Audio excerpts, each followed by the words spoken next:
The unseasonably warm weather brought plenty of people out to the Common, but unfortunately, a lot of them witnessed the violence. These are photos from the Common minutes after the two Rangers were stabbed.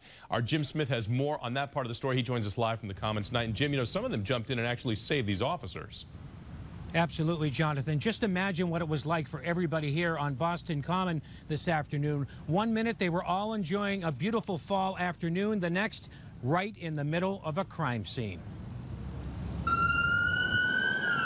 Pretty badly hurt. It was a lot of blood. Chaos on Boston Common. An October afternoon shattered by the brutal stabbing of two park rangers. An attack happening in broad daylight. The Common filled with people. It was quite bloody. Jackson Marchant was at the scene. He took this cell phone picture of the more seriously hurt park ranger. He says the ranger was in bad shape. And we saw a bunch of people and two cops just bleeding, or one of them in the arm, one of them clutching his stomach, bleeding on a bench.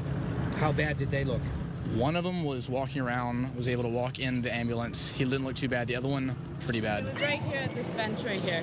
Marley Melvin was going on her nightly run on the Common. She says it all began with a confrontation over smoking. The guy told him to put out his cigarette because I don't think you're allowed to smoke in the Commons anymore. I think it's a new rule.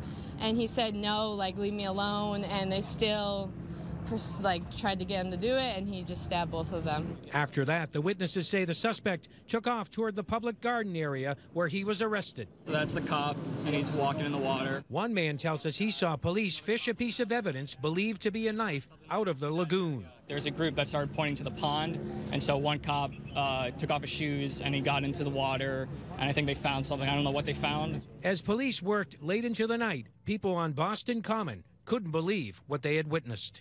I just can't imagine being in this park and having it happen to me. Back here live on the Common, you're looking at the Soldiers and Sailors Monument. This is the scene of the crime of this brutal attack. And tonight, police continue their investigation. They're patrolling here, and they're also continuing to look for evidence. Live in the Common, I'm Jim Smith, WBZ News.